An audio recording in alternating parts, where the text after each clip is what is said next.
अस्सलाम वालेकुम फ्रेंड्स। मैं हूं मोहसिन रज़ा और आप लोग देख रहे हैं 24 आवर 7 टीचर्स ऑनलाइन। दोस्तों, हमारी क्लास चल रही है फाइनेंशियल अकाउंटिंग की। और पिछली क्लास में हमने फाइनेंशियल अकाउंटिंग का एक बहुत अहम टॉपिक शुरू किया था जिसको हमने कहा था कि डेप्रिसिएशन है। उसके हवाले से हमने जो डिफरेंट टर्मिनोलॉजीज यूज़ होती हैं पिछली क्लास के अंदर हमने वो पढ़ी। उसमें हमने यूज़फुल लाइफ का कॉन्सेप्ट पढ़ा। उसमें हमने एक्यूमुलेटेड डेप्रिसिएशन का कॉन्सेप्ट पढ़ा। उसमें हमने अमोर्टाइजेशन का कॉन्सेप्ट पढ़ा। और उसके साथ हमने कुछ और टॉपिक्स भी देखे।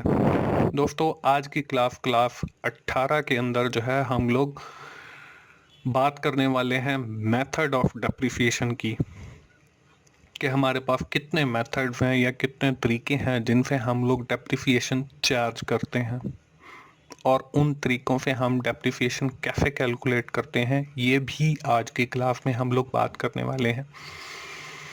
चलिए जी, आज की क्लास शुरू करते हैं। और आज की क्लास शुरू करने से पहले दोस्तों हम लोग ये देख लेते हैं कि हमने पिछली क्लास के अंदर क्या पढ़ा था।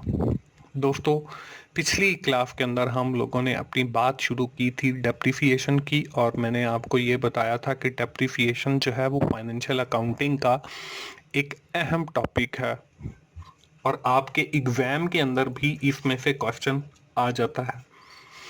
उसके साथ हम लोगों ने बात की थी डेप्रिसिएबल एसेट्स की, और मैंने आपको ये भी बताया था कि जो लैंड है वो हमारे पास एक ऐसा एसेट है जिसके ऊपर डेप्रिसिएशन चार्ज नहीं की जाती। और साथ मैंने आपको वजह भी बताई थी कि उसके ऊपर डेप्रिसिएशन क्यों नहीं चार्ज करते हैं। उसकी वजह ये थी कि हमारी जो लैंड की वैल्यू है वो with the passage of time जो है वो बढ़ती चली जाती है, इसलिए हम उसके ऊपर डेप्रिसिएशन चार्ज नहीं कर सकते, क्योंकि हम डेप्रिसिएशन चार्ज जो है वो ओरिजिनल कॉस्ट के ऊपर करते हैं।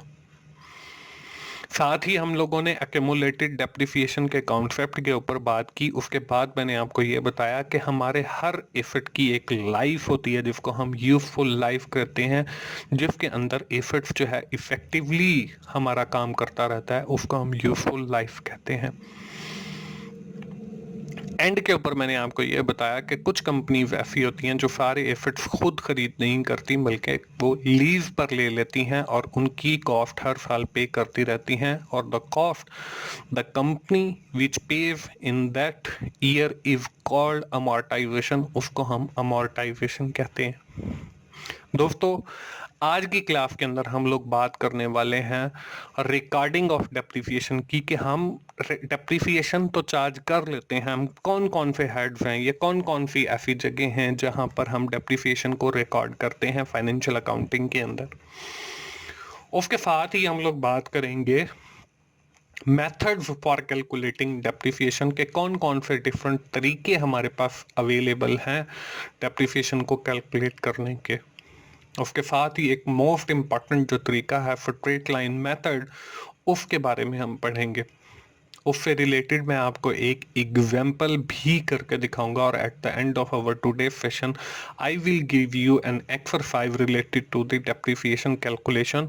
आपको एक एक्सरसाइज दूंगा डेप्रिसिएशन से रिलेटेड जो आप लोगों ने खुद से सॉल्व करनी होंगी।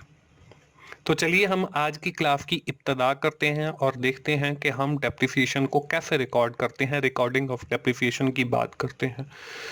दोस्तों, जब भी हम कोई एसेट को परचेज करते हैं तो आपको पता है कि एसेट हमारे पास आ रहा है और कैश जो है वो हमसे जा रहा है, तो हम जो है डेबिट करते हैं उस एसेट्स के अकाउंट को। अगर हमने कैश से वो एसेट खरीदा है तो कैश को क्रेडिट करते हैं। अगर हमने बैंक या चेक के थ्रू कोई पेमेंट की है तो हम बैंक को क्रेडिट करते हैं। अगर हमने उधार पे लिया तो उसके सूरत में हम क्रेडिटर्स को क्रेडिट करते हैं। अगर हम लोगों ने डेप्रिसिएशन चार्ज की है और उसकी एंट्री हम कैसे पास करेंगे, तो हम डेप्रिसिएशन एक्सपेंस अकाउंट को जो है वो डेबिट करेंगे और क्रेडिट करेंगे एक्यूमुलेटेड डेप्रिसिएशन के अकाउंट को। अगर हम अपना एसेट जो है वो सेल कर रहे हैं तो हम लोग क्या करेंगे, कैश को जो है, अगर हमारी बैंक पैसों की सूरत पैसे आ रहे हैं तो कैश को डेबिट करेंगे। अगर कोई हमें चेक दे रहा है तो बैंक को डेबिट करेंगे। अगर हम उधार के ऊपर सेल कर रहे हैं तो उस सूरत में हम रिसीवेबल अकाउंट बनाएंगे। और उसको डेबिट करेंगे, और उसके साथ ही हम लोग जो है क्रेडिट कर देंगे अपना जो हमारा रेलिवेंट एसेट का अकाउंट होगा, जिसको हमने at the time of purchasing assets debit किया था, उसको हम क्रेडिट कर देंगे। तो दोस्तों, ये बात हो गई हमारी रिकॉर्डिंग ऑफ डेप्रिसिएशन के हवाले से कि हम डेप्रिसिएशन को रिकॉर्ड कैसे करते हैं। आगे चल के देखते हैं कि जी अगला कॉन्सेप्ट हमारे पास क्या है। आगे जो है हमारे पास है मेथड फॉर कैलकुलेटिंग डेप्रिसिएशन के। हमारे पास कितने मेथड्स अवेलेबल हैं डेप्रिसिएशन को कैलकुलेट करने के। There are several methods for calculating depreciation. We are discussing only important methods which are mostly used. These are as follows. वैसे तो बहुत सारे तरीके हैं डेप्रिसिएशन को कैलकुलेट करने के, लेकिन इस कोर्स की मुनासबत से जो है हम लोग सिर्फ दो मेथड पढ़ेंगे डेप्रिसिएशन को कैलकुलेट करने के, और वो जो दो मेथड हैं वो बहुत ज़्यादा यूज़ किए जाते हैं। It's depend on the company, वो कंपनी पर डिपेंड करता है कि वो कौन सा मेथड सेलेक्ट करती है। दोस्तों, हमारे पास जो सबसे पहला डेप्रिसिएशन को कैलकुलेट करने का मेथड है वो है स्ट्रेट लाइन मेथड। उसको हम ओरिजिनल कॉस्ट मेथड भी कहते हैं। उसके साथ ही हम लोग इसको फिक्स्ड इंस्टॉलमेंट मेथड भी कहते हैं। दोस्तों, जो हमारा दूसरा अहम मेथड है उसको हम रिड्यूसिंग बैलेंस मेथड कहते हैं। इसी मेथड को हम रिटर्न डाउन वैल्यू मेथड या डायमेंशनिंग बैलेंस मेथड भी कहते हैं।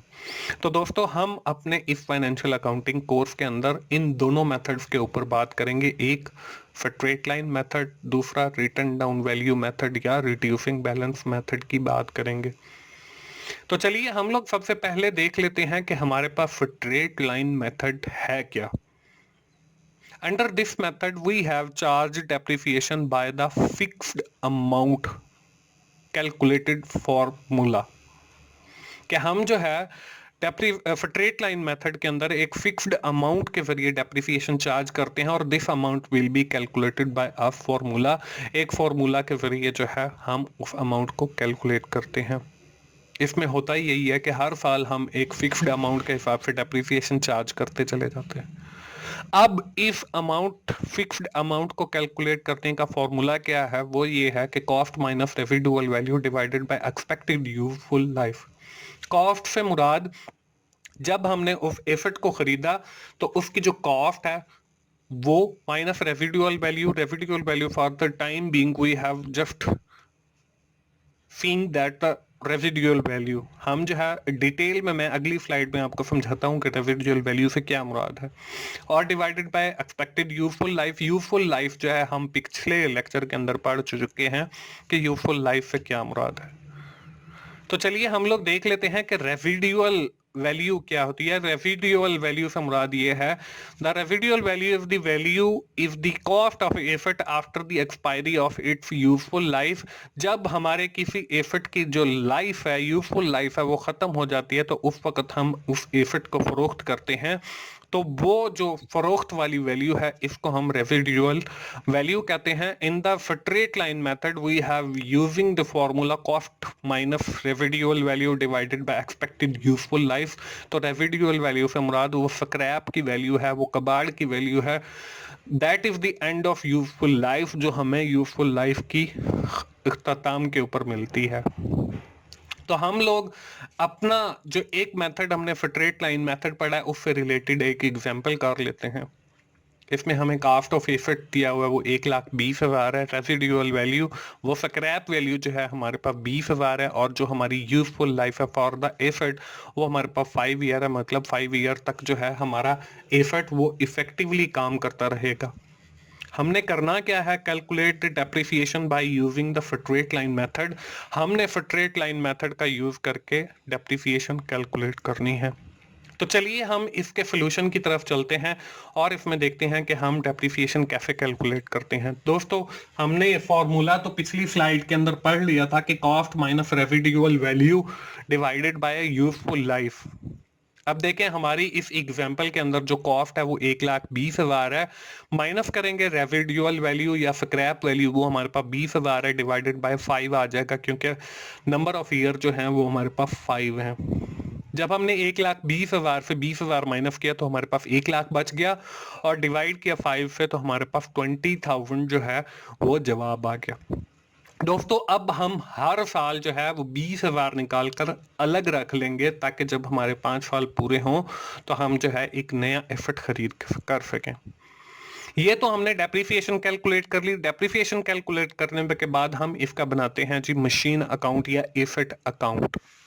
वो कैसे बनता है? ये टेबल आपको एक 3 कॉलम वाला नजर आ रहा है। इसके फर्स्ट कॉलम के अंदर हमने पर्टिकुलर, सेकंड कॉलम के अंदर डेप्रिसिएशन, और थर्ड कॉलम के अंदर हमने अकेमुलेटेड डेप्रिसिएशन लिख दिया। अब पर्टिकुलर में देखें, depreciation for the first year 20,000, accumulated के अंदर भी 20,000 आ गया। अब थर्ड रो के अंदर depreciation for the second year 20,000, accumulated हमारी फर्स्ट वाली और सेकंड वाली तो 40,000 हो गया। थर्ड ईयर की 20,000 डेप्रिसिएशन, अकेमुलेटेड डेप्रिसिएशन 60,000। इसी तरह हमारी फोर्थ ईयर की डेप्रिसिएशन 20,000 और अकेमुलेटेड डेप्रिसिएशन 80,000। इसी तरह हमारी फिफ्थ ईयर की डेप्रिसिएशन जो है वो 20,000 और अकेमुलेटेड डेप्रिसिएशन 1,00,000 हो गई। अब देखें, जब हमारे 5 ईयर कंप्लीट हुए तो हमारा एसेट जो है वो बिल्कुल खत्म हो गया। अब हमारे पास अकेमुलेटेड डेप्रिसिएशन अकाउंट के अंदर 1,00,000 पड़ा है। हम इस अमाउंट से जो है एक नया एसेट खरीद कर सकते हैं। तो दोस्तों ये हमारा हो गया स्ट्रेट लाइन मेथड, और इसके जरिए मैंने आपको डेप्रिसिएशन कैलकुलेट करना भी सिखाया, और साथ जो है आपका जो एसेट अकाउंट है वो भी बनाना बता दिया। इसमें हमने डेप्रिसिएशन और अकेमुलेटेड डेप्रिसिएशन भी कैलकुलेट की। दोस्तों अब बारी आ जाती है उस एक्सरसाइज की जो मैं आपको देने वाला हूं। आप जल्दी से नोटबुक उठाइए, इसे नोट कीजिए और इसे सॉल्व कीजिए। इसमें कास्ट ऑफ एसेट जो है वो हमारे पास 2,00,000 है, रेसिडुअल वैल्यू या स्क्रैप वैल्यू 20,000 है, और यूजफुल लाइफ जो है वो 10 ईयर है। आपने डेप्रिसिएशन कैलकुलेट करनी है by using the straight line method, straight line method का इस्तेमाल करके। और मुझे उम्मीद है आप लोग जितनी भी मैं एक्सरसाइजेस देता हूँ वो साथ के साथ कैलकुलेट करते जा रहे होंगे, क्योंकि ये जो सब्जेक्ट है फाइनेंशियल अकाउंटिंग ये प्रैक्टिस वाला सब्जेक्ट है। और आपने एक मुहावरा तो सुना होगा, practice makes a man perfect. तो आप बार बार चीज़ों की प्रैक्टिस कीजिए, ज़्यादा से ज़्यादा सीखिए, फिर ही आपको ये फाइनेंशियल अकाउंटिंग की समझ आएगी। दोस्तों मुझे उम्मीद है आप लोगों को हमने जो आज फाइनेंशियल अकाउंटिंग में डेप्रिसिएशन का टॉपिक शुरू किया था, इसमें जो हमने स्ट्रेट लाइन मेथड यूज़ किया है वो आपको समझ आ गया होगा। दोस्तों ये थी हमारी आज की क्लास। हम जल्दी से समराइज कर लेते हैं कि आज की क्लास के अंदर हमने क्या किया है। दोस्तों आज की क्लास के अंदर हमने बात की है रिकॉर्डिंग ऑफ डेप्रिसिएशन की, कि हम डेप्रिसिएशन को रिकॉर्ड कैसे करते हैं। फिर हमने बात की method of calculating depreciation. Different हमने मेथड देखे, जिसमें हमने 2 most important method, reducing balance method और स्ट्रेट लाइन मेथड की बात की, और मैंने आपको स्ट्रेट लाइन मेथड से कैलकुलेट करना भी सिखाया। साथ ही हम लोगों ने रेसिडुअल वैल्यू के ऊपर भी बात की, या स्क्रैप वैल्यू के बारे में मैंने आपको बताया। और at the end of our today session I will give you an exercise. मैंने आपको एक एक्सरसाइज दी, मुझे उम्मीद है कि आप लोगों ने ये राइट डाउन कर ली होगा। अगली क्लास में मुझे आकर बताएंगे कि आप लोगों ने वो कंप्लीट कर ली है। दोस्तों ये थी हमारी आज की क्लास। मुझे उम्मीद है आप लोगों को डेप्रिसिएशन का टॉपिक समझ आ गया होगा, और जो आज हमने स्ट्रेट लाइन मेथड पढ़ा है वो भी आपको समझ आ गया होगा। दोस्तों अगर आपको मेरी वीडियोस अच्छी लग रही हैं तो उन्हें लाइक कीजिए, और उन्हें अपने दोस्तों से शेयर कीजिए, और कमेंट्स की सूरत में अपना फीडबैक दीजिए। और मेरा चैनल 24/7 टीचर्स ऑनलाइन सब्सक्राइब कीजिए, ताकि मेरी हर आने वाली वीडियो आप लोगों तक पहुँच सके और आप उससे सीख सकें। दोस्तों मोफिन भाई को अगली क्लास तक के लिए इजाज़त दीजिए। थैंक यू वेरी मच दोस्तों। अल्लाह हाफिज़।